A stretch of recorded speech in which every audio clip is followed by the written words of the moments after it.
crazy day here at the Hoover Public Library, but we are pleased to bring you a little fun this afternoon. So I'm Miss Beth, again, hello, I saw you this morning, and I think what today needs is a little fairy tales, don't you think? So that's why I'm wearing this excellent hat. It's just gorgeous. And I'm going to tell you a little different fairy tale today, and it's called Waking Beauty by Leah Wilcox.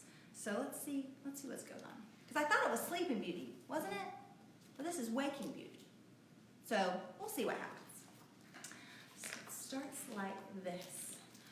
Once upon a Saturday, or a Wednesday, in search of dragons he could slay, Prince Charming heard a dreadful sound that shook the land for miles around. It thundered from a castle tall. He raced to scale its prickly wall. A dragon lies within, he cried. A hand on his sword, he crept inside. Then hung his head. Oh, rats, he said. It's just a snoring girl in bed.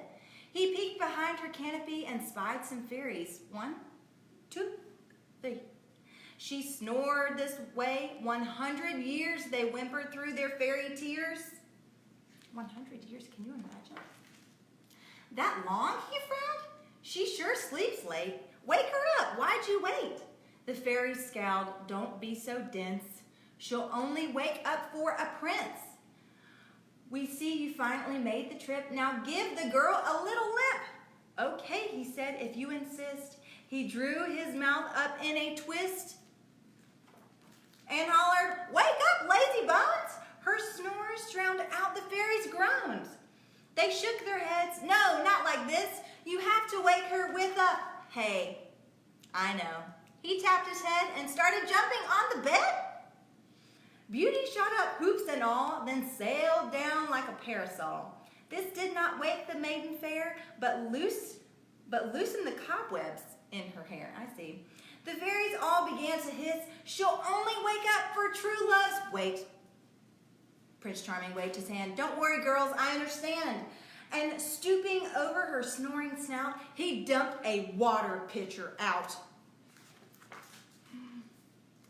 On she slept, she did not stir. Thick dust had turned her mud on her. Interesting.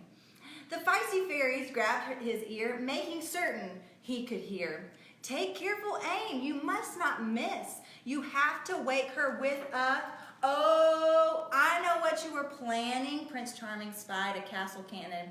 He stuffed the Sleeping Beauty in, and soon she came shooting out again. Kaboom! She fell into the moat where all her hoops kept her afloat. Thank goodness for those hoops. Still on she snored as a frightened trout, and crocodiles jumped right out. Can you imagine? This sounds crazy. What else can happen? Prince Charming fished the girl ashore. The fairies yelled, enough, no more. They fluttered around him feeling frantic. How can you be so unromantic? She won't have ever after bliss until you wake her with a kiss. He looks pretty stunned. The prince's knees began to shake. His noble heart began to quake. 100 years of morning breath?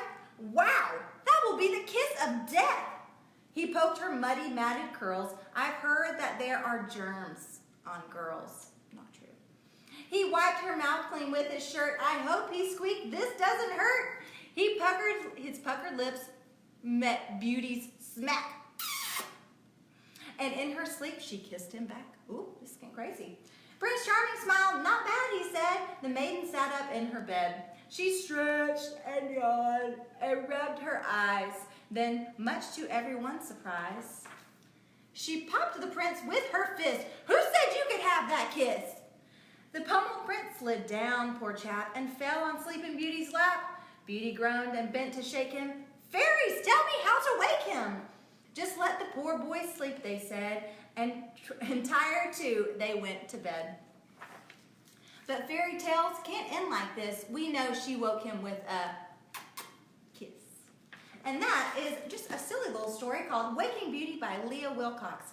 Now, to carry on with this sleeping or waking beauty theme, we have some delightful stylings from Miss Grace from the Children's Department, so enjoy.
Miss Grace.